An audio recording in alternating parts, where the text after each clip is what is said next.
Hey guys, welcome back to the Jersey Comic Crew. On today's episode, we are talking about Invincible Season 1. Yes, we can say it without the title card coming on. Come on inside.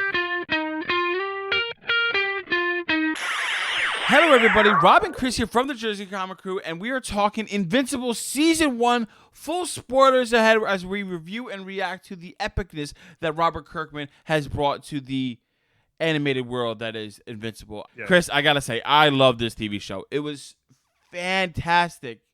A little caveat, I do know a little bit about Invincible. I started reading the books. I read the first trade, and then I stopped because I wanted to make sure I was as surprised as I could be. And, you know, there's so many scenes out of that first trade that's in here, and, you know, it goes way beyond that. A lot of spoilers. Yeah. But, like, just knowing, I was like, oh, this is sticking heavy to the source material. There's doing a lot of scenes from the book. The characters look just like the book. The voice acting alone is phenomenal. I can't believe how good J.J. Simmons is as Omni-Man. And then you had Steven Yeun. Thank you, Steven Yeun as Invincible. Mark Grayson, yeah. It was fantastic. Like such a good show, so much action, and like you said, the title card. I loved it. I loved it. Like every time they did the trope, they said, "Oh, Invincible," and blood came on it, and then more blood, and then by the time you're done with the show, you're covered in blood, just like our two main characters. It was so fun. Yeah, it was such a different welcome change. Yeah. To adult animated shows, right? Mm-hmm. Like it's already up there in the pantheons for me of like superhero animation. It's I think it's the best, arguably. It's just up there with not only like you have an amazing cast throughout, like every character. Like John Hamm is like a throwaway character in the first episode as like a security guard who has like, you know, stepson problems. But like you have this epic that Robert Kirkman can now basically go 1-for-1 ratio. Yeah. In this animated world where you can have aliens and dimensions and like stuff you don't have to be like, do we have like a Marvel budget for this shit? Everybody's like, what is Robert Kirkman gonna have to do? Walking Dead. Walking Dead sucks now. He's just like, hey, I had Invincible in my back pocket, and now it's just destroying everything. And like you said, it's animated, and that is the smartest thing for this because you don't have to worry about taking it down the next level, like trying to do live action, trying to find an Invincible guy to be Invincible for 20 years or however long this goes on. Like it's animated, he could go on forever. He could, as long as the guy could talk. Like we have a show. Steven Yeun has a voice, we're good. And there's impersonators out there. Somebody could impersonate Steven Yeun, and the show still could go on. There you go. So like it's awesome to see kind of Amazon getting into their niche of superheroes. Yeah. In a way, right? Because like we'll definitely talk about this later, but like Omni-Man is basically at this point Homelander without Vought holding him back. Correct. Right? So well, like towards the end, he was holding himself back. Yeah. Himself, but now he's kind of like without any inhibition. So you have this niche market that Amazon's honing in on, this like realistic superhero world type. Yeah, it's good. And now kind of like, hey, this is more fantasy superheroes, but they've been established and it's a real world like situation. And some of the best moments for me, which I want to see what you like too, are some of the smaller moments of this show.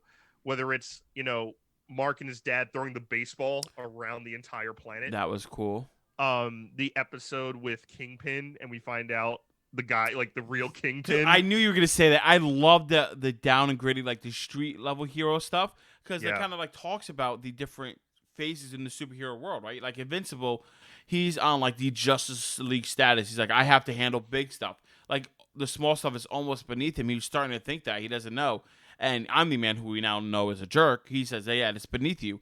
But like it shows you how important street level heroes are because they control the world. Like you saw Kingpin, he controlled so many things, and that hit home, especially for Mark, Invincible. Including the fact too that Kingpin kind of controlled Invincible in that aspect where we're kind of in the beginning, right? It's like this hero that like is fresh and brand new, kind of like that Peter Parker mentality, you know, helping people out, but with like Superman powers.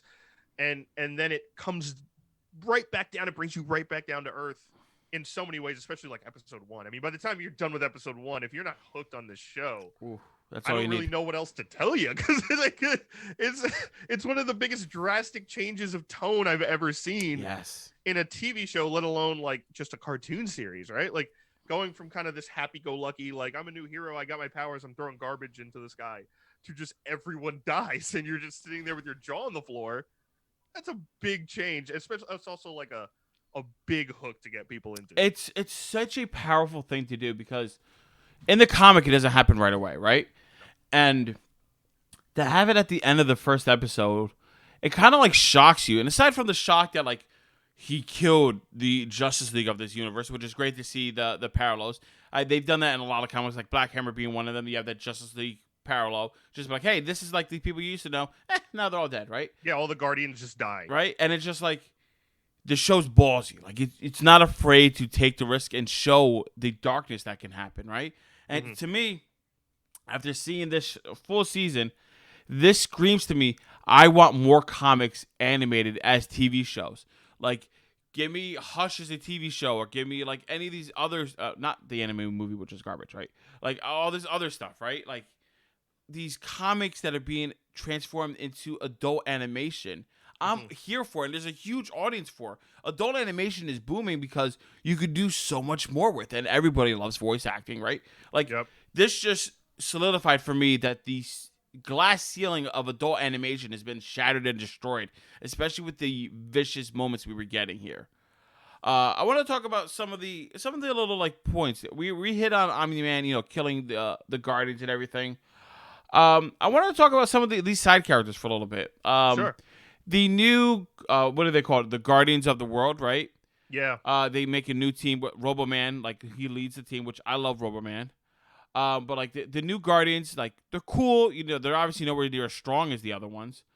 But the whole fact that Robo-Man, like, wanted to make himself a human so he can hang out with Monster Girl, who's 24, but she's trapped in a younger body. He wants to try to save her. Like, I'm very interested to see where that dynamic is going. And, of course, I was going to hit on it because it's lovey mushy. But it's so weird. It's kind of cool. Yeah, my first question, when all that kind of unfolded, and we got to see Robot Man in his true form before he gets transferred and all that, and he looked like the alien inside the MIB helmet or something. But, like, he was a robot. And that's where his sentience was. And I was like, how does he know the emotion of love, right? Because you knew he was doing stuff shady. Oh, I didn't even catch that. He was doing, like, shady things in the background, and he's working with the twins that are, like, cloning geneticists. And I'm like, how does he feel this emotion if he's a robot? So I was already, like, very, like, suspect on it. Because, like you, I read a little bit of Invincible, and then that was at the time where I kind of got right back into superhero stuff. Yeah. Like, with the big two. So I kind of put it down for a while. And I'm kind of glad I did because, like, a lot of this stuff was shocking. Like, we get to enjoy it with, like, fresh, new eyes as many of you are. And it's kind of, like, fun. That doesn't really happen too often when it's a superhero property. Exactly. So, like, with this, I know so much less than, like, let's say Marvel or DC properties. But I love it, too, because then I get to kind of rehash and go back and read. Oh, but, but Monster Girl's story is interesting, too, because she has, like, 2 issues, right? One, she's a giant monster when she changes into this magical power / curse, and then she de-ages every time she does it. So, like, she's in reality 20-something, but she looks like she's like 14. And that is a very odd, weird dynamic, which they kind of touched upon. It's a weird curse. I want to see. I hope they break the curse. We'll see. I mean, I think Robot Man is really trying, and so, like, even when we see Robot Man kind of change into the form of Rexplode, who's like the douchiest but kind of funny, lovable at the same time because he's such an idiot, with Jason Mantzoukas, who's amazing. He's in the League. If you definitely watch the League, he plays Robbie. He's amazing in that. But that whole character, also with Adam Eve, who's one of my favorite characters of the entire series, and that scene with Duplicate is crazy. Oh my god, when she walks in on them. We have to talk about that because there's no way there was a guy watching that show once she came out went, oh man, there's definitely at least one more of her in there. Like, I was automatically like, there's at least 2 or 3. Yeah, you knew. I was like, that's naughty. That's what people would use that power for. Because people talk about it, like, since we're little kids with, like, the Shadow Clone Jutsu with Naruto, we're like, I know the first thing I'm doing. Like, I know what I'm doing. He copies himself. That's. Oh, okay. And is that the one who runs like this? Yeah, he does the ninja run with the arms behind him. Yeah. Yes. That's people don't do that in real life. It's not. They did at the Area 51 invasion. So. And how did that work? Anyway, so check and mate. So anyway, but like I thought that scene was like, whoa, like if you didn't think all the blood and gore, like if you're like, oh, my kid could watch blood and gore, it's just animated blood and gore. Once that happened, I was like, okay. Well, they didn't show like any biddies or anything. Just it heavy influence. Yeah. But I thought that was a big aspect too, and I think Robot Man going forward is going to be obviously a major piece of this puzzle, right? With the way his kind of morality is yeah, definitely shaped. And what did you think of like the little cretin form of him? Oh, I was so the one gnarly. that was basically like every meme of just kill me. But like it was cool, like because he cloned himself, right? Yeah. And he's like, your consciousness doesn't transfer over, so like he essentially killed himself, so another version of himself could live forward.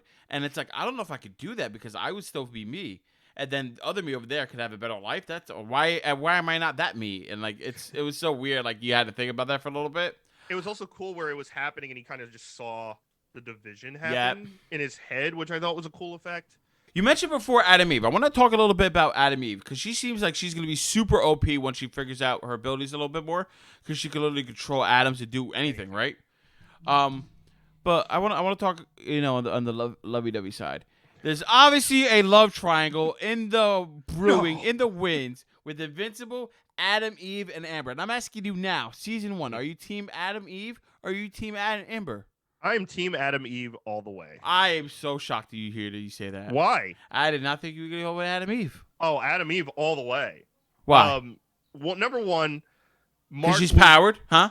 No, Mark was originally into her as like, the hottest girl in school who's untouchable, like who's out of all of our leagues, which we all went through in high school. So like that's the my girl, life.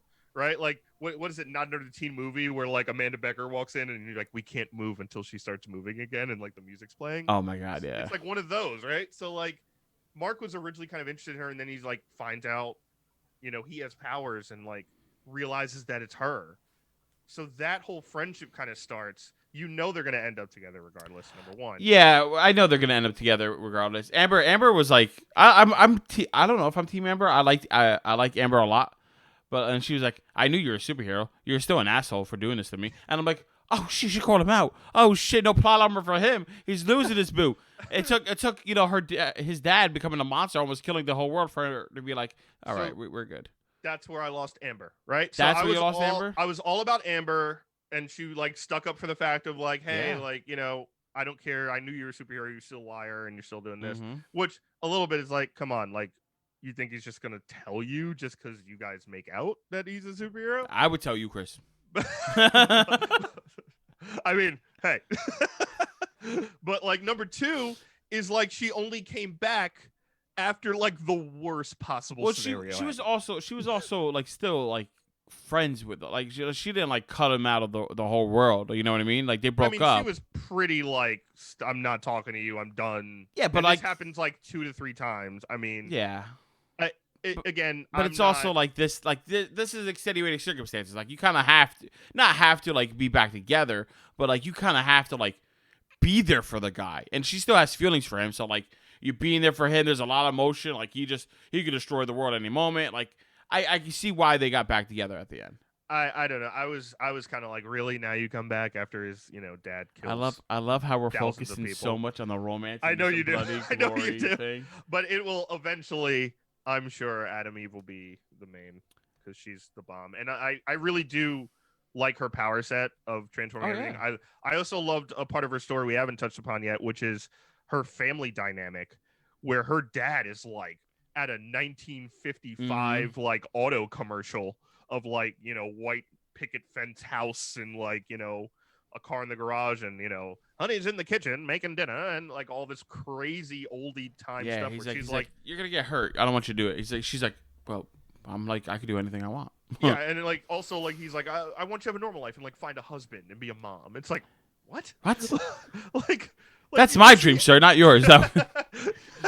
It's like, did you see everything she did in like a day? Like, right? Bringing water to Africa and all this, like that's in one day, which is also why I was kind of like, hey, where was she in that final fight? Like, she could have turned Omni-Man into like a lunchbox. See, I think she's not fast enough to do it, to fight him. Maybe. He's just so fast. So talk about that final fight. Like, we just saw Omni-Man kill Immortal Man, which is pretty much like the Superman version of that team, even though like Omni-Man's also a Superman version. It's fine. It tracks, right? And then he's telling Mark, he's like, listen, son, like we're doing this because my people are conquerors.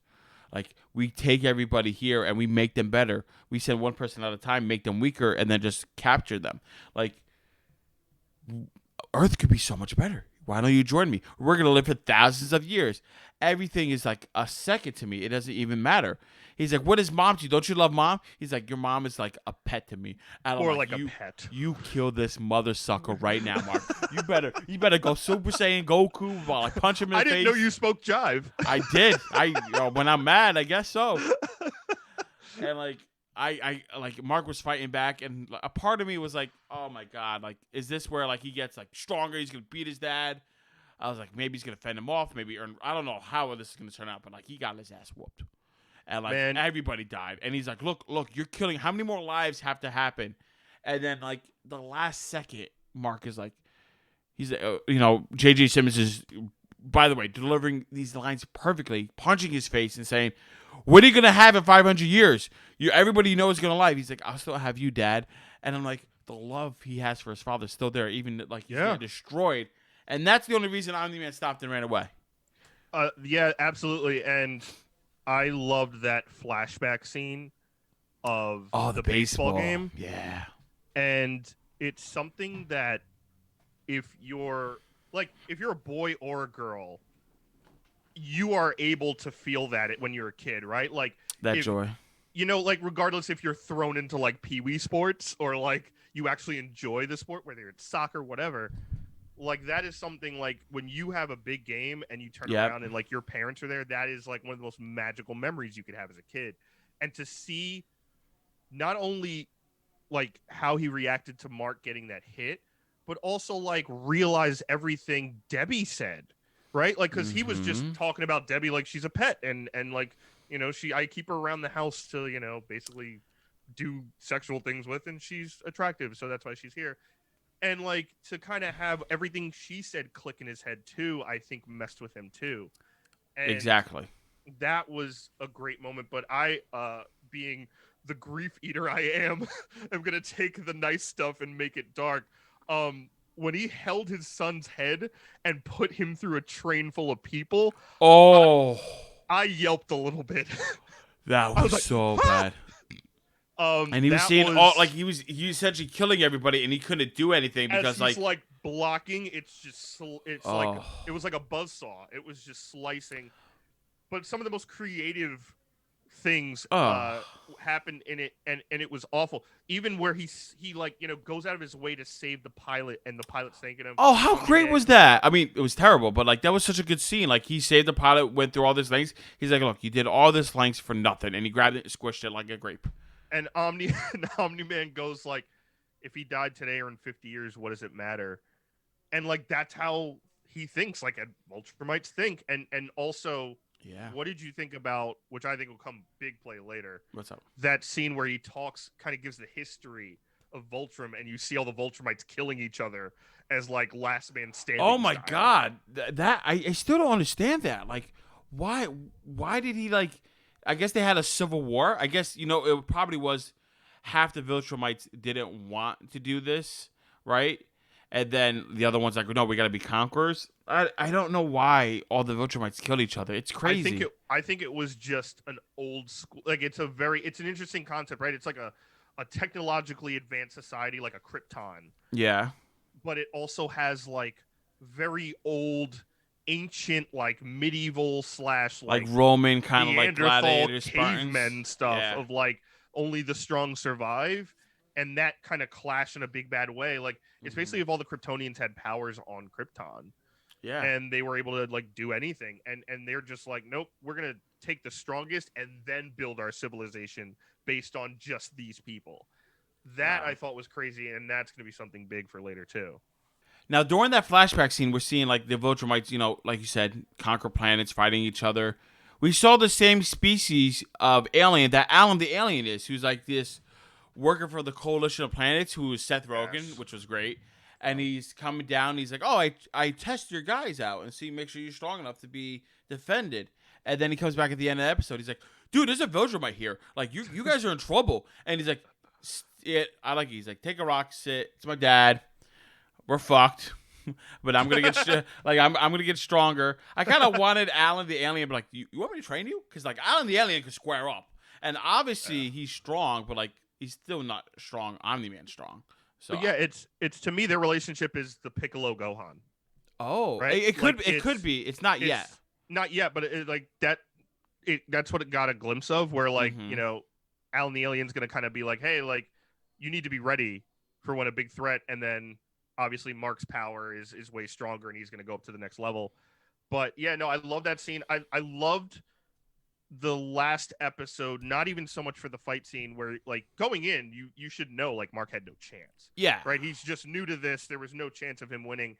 But I absolutely love something that we kind of saw in this that we don't get to see in a lot of other superhero properties, right? It's dealing with the aftermath of the carnage, dealing with the aftermath mentally, physically. With all this massive carnage in a movie, you don't really have that time, right? Like the Avengers happen and they get like the shawarma scene as like an after credit thing. Yep. You don't get to see that full on, like, his mother crying in the bedroom.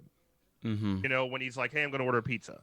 All the people dying and like on the news broadcast, you don't get to see the carnage. You're right. And you don't get to see kind of the aftermath in a longer time lapse of that where, to me, the last episode starts in episode 7, right? Like that's it's essentially one big episode. You know what I mean? Exactly. So like, and when you get to that point and Mark is finally healed and he's like almost like doesn't want to talk to anyone, I think there's going to be a lot of PTSD stuff going on in season 2. The other really cool thing that I like here, and like how it's set up for the aftermath, right? Like the season 2, like he's like, what are you going to do? And he starts showing flashes of like everybody and where they're at. They're like, oh, here are the clone twins. Here is the Kingpin. Here is Adam Eve. Here's this character. Here's this. Like, these are all the little things they set up. Here's those aliens that been invaded those couple of times that you thought it was a throwaway, but they're coming back, right? Like, it's so cool to see all the groundwork they laid out that, like, in a part of your mind, you kind of, like, disassociated with. You're like, oh, this is filler just for this. Like, no, it's a giant world building, which obviously Invincible went on for almost 1,000 issues, right? So, like, it makes sense that all this world building was there and it was theory crafted for this, but it really left me feeling full after watching it, knowing that like there's so much that this could go and they're doing the right thing and the world building is here. It's not all just what's happening with Invincible. It's more about here is the world of Invincible. And I love the line, he's like, I'm going to high school. I thought that was fantastic. And a great way to end the show. I agree. I think it was the most human thing of that episode, right? Because we just saw carnage on a mass scale that you could only think of as like, absolute power, right? They basically destroyed Chicago. Like everything that was happening was insane. And it's something that you don't see in a DC or Marvel movie or TV show. And it's something that some of these indie developers, even though Image is kind of like the third pillar now, that you can delve into and in animated form and be carnage ridden, like you said, right? Every title had more blood. But I think going into season 2, there's going to be kind of 2 avenues now. I think we have whatever Omni-Man is doing in space that we have to kind of like expect him to go through whatever he's going through. Maybe he returns to Viltrum. Maybe he's doing stuff elsewhere. Honestly, I think he's just like going off to like cool off. I don't think he's going to Viltrumite. I think he's gonna like settle on like some random planet and just let his rage out that like he did this to his son. Like, and he's gonna have to deal with the emotions. I don't think he's gonna. Maybe in the long term he's gonna go talk to somebody, but I think like we're gonna see his journey and his rage just burst out like at some random planet. He might just destroy a plane on his way home. Yeah, I don't think we might. There's a chance he might not come back to Earth in season 2, and that's fine, right? Because it seems like they set up for not only Mark to get better at being a hero and kind of his full potential as a half Viltrumite, but also the aspect of like there's a bunch of villains that are set up, like the Parasite one that was on Mars. Oh yeah, I almost forgot all about that. That's like taking over people. You have Kingpin. You have the guy working for the government who makes like the cyborg men. Oh, that's cool. I mean, that was messed up, but like he did that to people. But now those cyborg men were like putting Invincible through some work, and they even like helped hold off Omni-Man, even if it was for a couple minutes. But like, if you can improve on that, and now they have an army of those dead soldiers like serving again to try to like take down Omni-Man. Like they might have a chance.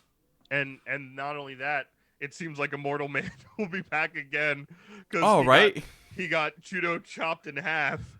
Like he just gets killed, like decapitated, then just cut in half. But like it seems like he's got like the Darth Maul waistband of metal. So he'll come back. Who knows what, if that's gonna play into Mark's training as well, maybe. or maybe he goes looking for Omni-Man himself. But I think there's a bunch of possibilities.